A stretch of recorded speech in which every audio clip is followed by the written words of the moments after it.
Joseph Vijay எனும் நான்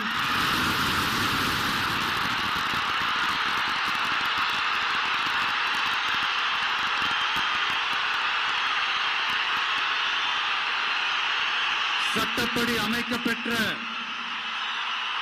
இந்திய அரசியல் அமைப்பின்பால்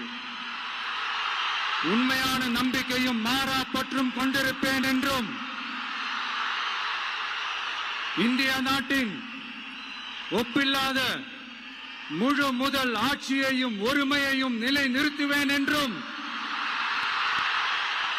தமிழ்நாட்டு அரசின் முதலமைச்சராக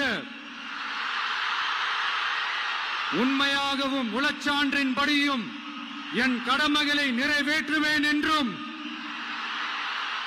அரசியல் அமைப்பிற்கும் சட்டத்திற்கும் இணங்க அச்சமும் ஒருதலை சார்பும் இன்றி